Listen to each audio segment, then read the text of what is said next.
성경 욥기 3장 찾으시겠습니다. 욥기 3장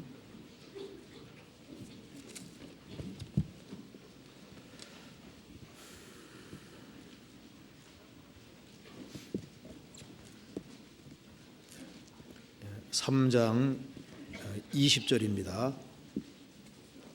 3장 20절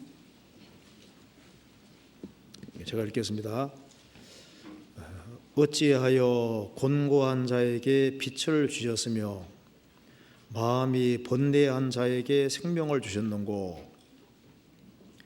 이러한 자는 죽기를 바라도 오지 아니하니 그것을 구하기를 땅을 파고 숨긴 보배를 찾음보다 더하다가 무덤을 찾아 얻으면 심히 기뻐하고 즐거워하나니. 하나님에게 둘러싸여 길이 아득한 사람에게 어찌하여 빛을 주셨는고. 나는 먹기 전에 탄식이 나며 나의 앓는 소리는 물이 쏟아지는 것 같구나. 나의 두려워하는 그것이 내게 임하고 나의 무서워하는 그것이 내 몸에 있구나. 평강도 없고 안온도 없고 안식도 없고 고난만 임하였구나. 23절을 같이 읽어보겠습니다. 하나님에게 둘러싸여 길이 아득한 사람에게 어찌하여 빛을 주셨는고. 네, 거기까지입니다.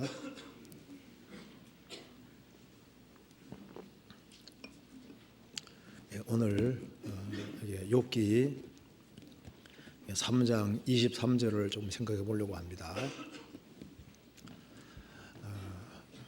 우리가 잘 아는 대로 욥은 그 당대 하나님을 가장 잘 섬기는 사람이었습니다. 그런데 어느 날 상상도 못할 큰 재앙을 만나게 됩니다. 그래서 본문 내용은 욥이 너무나도 큰 심각한 고통 속에서 하는 말입니다.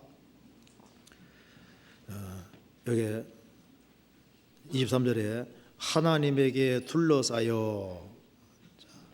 욥은 아주 어마어마한 큰 재앙을 만났음에도 불구하고 자신이 하나님에게 둘러싸여 있다고 얘기를 하고 있습니다. 10명의 자녀가 다 죽고 자기의 전 재산이 다 날아가고 머리부터 발끝까지 병든 그 상황 속에서도 여전히 나는 하나님에게 둘러싸여 있다, 이렇게 표현을 하고 있습니다. 즉 그는 하나님이 어디든지 계시고 내가 하나님에게 둘러싸여 있다, 하나님이 자기를 둘러싸고 있고 항상 보고 있다는 것을 확실하게 고백하고 있는 내용입니다.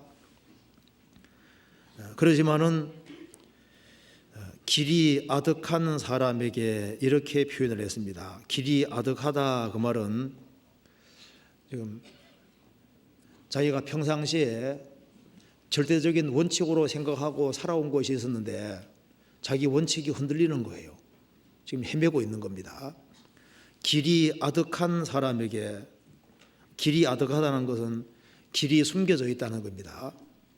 자기가 지금 길을 헤매고 있는 거예요. 갈 바를 알지 못하고 지금 당황해하는 모습인 겁니다. 그래서 지금 가장 당황한 일을 당했기 때문에 길이 아득하다, 어느 길을 걸어가야 될지를 잘 모르겠고 어떻게 해야 될지를 모르겠는 겁니다. 그래서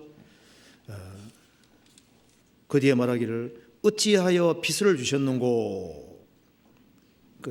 왜 세상에 꼭 살아야 되는지, 살아야 될 존재 이유까지도 지금 의문을 가지고 있는 겁니다. 어찌하여 빛을 주셨는고, 내가 왜 살아야 되냐, 이제 그렇게 말하고 있는 겁니다. 그런데 그는 많은 갈등과 고통이 있었지만은, 길이 아득해 보였지만은 바른 길이 있었습니다. 그가 과거에 고수하고 있었던 그 길이 맞는 길이었습니다. 그래서 그는 끝까지 자신이 과거에 생각하던 그 정도, 그 길을 붙잡았고 그는 결국 위대한 사람이 되었습니다. 그래서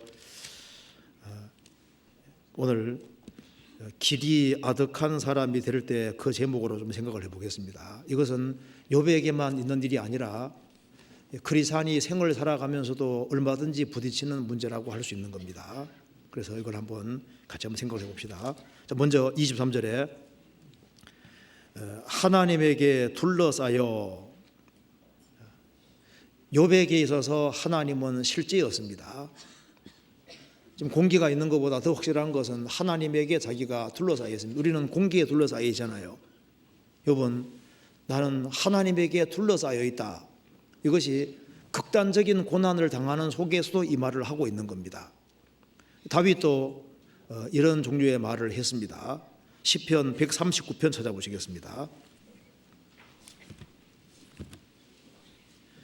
시편 139편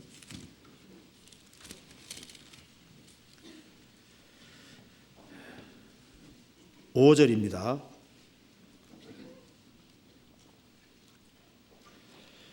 주께서 나의 전후를 들으시며 내게 안수하셨나이다.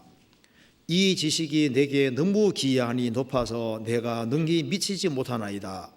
내가 주의 신을 떠나 어디로 가며 주의 앞에서 어디로 피하리이까.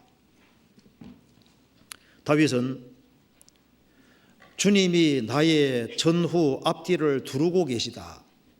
띠를 두르듯이 두르고 계시다는 겁니다. 그리고 내게 안수하셨나이다. 무한히 걸어가신 하나님과 다윗은 접촉할 수가 없는데 안수했다는 것은 바로 예수님의 공로에 근거해서 그런 겁니다. 하나님은 한 분이시요 하나님과 사람 사이의 중보도 한 분이시니 곧 사람이신 그리스도 예수라. 예수님이 중보자가 되어주기 때문에 하나님과 사람이 접촉할 수 있는 겁니다. 그래서 이 지식이 내게 너무 기이하니, 창조는 놀랍지만은 구원은 더 기이하고 놀라운 겁니다.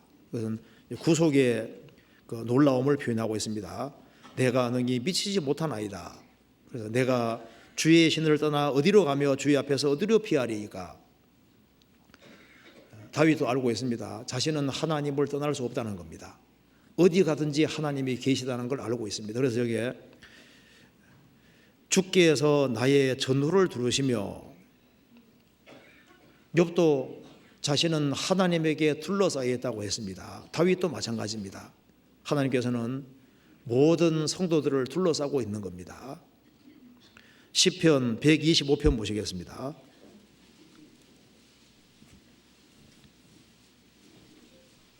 이 절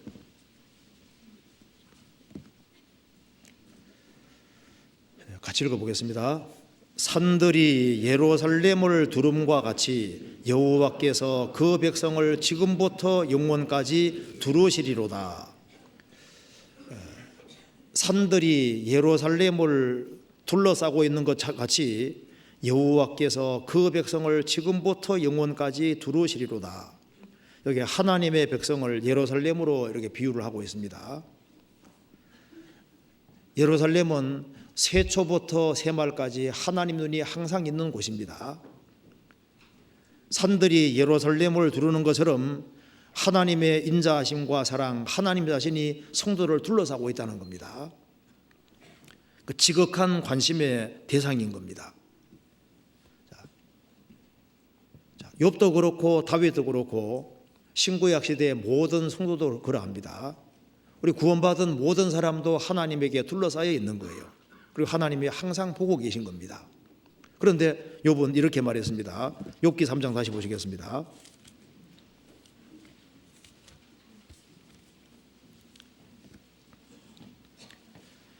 (3장 23절) 하나님에게 둘러싸여 길이 아득한 사람에게. 욥은 확실한 원칙을 가지고 생을 살아왔고 그 당대에 확고하게 하나님을 섬기고 그리고 누구보다도 신앙에서 두드러진 사람이었던 겁니다. 그런데 지금 너무나도 큰 재앙을 만나서 지금 자기의 원칙이 헷갈리는 거예요. 내가 과연 제대로 믿고 있는 것인지, 내가 가는 길이 정말 바른 것인지, 거기에 대해서 약간 당황하는 마음이 생긴 겁니다. 그래서 길이 아득한 사람에게 라고 표현을 했습니다. 여기서 우리가 중요한 사실을 알 수 있습니다. 하나님을 생생하게 의식하고 살아가는 그 사람, 하나님의 관심의 대상이 되어 있는 그 사람이고 구원을 받은 사람도 이와 같은 상황이 처할 수 있다는 겁니다. 그럼 욥은 왜 길이 아득하다고 했냐면은 자기가 예상한 어려움이 다가온 것이 아니라 전혀 예상치 못한 어려움이 다가오게 된 거예요. 자기 생애 속에서 이와 같은 일이 벌어질 거라고는 생각을 전혀 하지 않았던 겁니다.